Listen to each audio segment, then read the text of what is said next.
Hetimet për atentatin mafioz të ndodhur më 11 nëntor 2025 në zonën e Rinasit, ku humbën jetën Gilmando Dani dhe punonjësi i AMP-s Mustafa Muçi Sheliani, kanë hyrë në një fazë të re.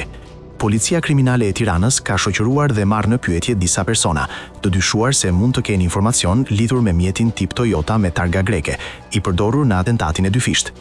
Sipas informacioneve të siguruara nga gazetari Elton Qyno, mes personave të shoqëruar ka qenë edhe një shtetas me emrin Betim, i cili është identifikuar nga pamjet e disa kamerave të sigurisë.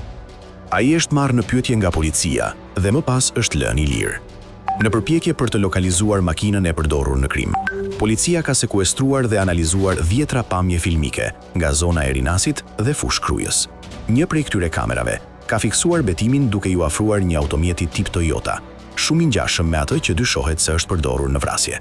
Pamjet janë regjistruar disa ditë përpara atentatit, çka tregon se mjeti ka qenë në qarkullim në këtë zonë edhe para ngjarjes së rëndë. Në video, Betimi shihet duke u dhënë disa paketa cigaresh personave që ndodheshin brenda automjetit. Pikërisht ky detaj ka nxitur policinë ta shoqërojë për sqarime. Gjatë dëshmisë së tij, ai ka deklaruar fillimisht se nuk e mbante mend episodin, por pasi është njohur me pamjet filmike, ka pranuar se u kishte dhënë cigare personave në makinë. Megjithatë, ai ka pohuar se nuk arrinte të identifikojë personat që ndodheshin në automjet dhe nuk ka njohur askënd as nga fotografitë e paraqitura nga policia. Në mungesë të promave të drejtpërdrejta, grupi hetimor ka vendosur të alertë të lirë, ndërsa hetimet vijojnë me shoqërimin e personave të tjerë të dyshuar.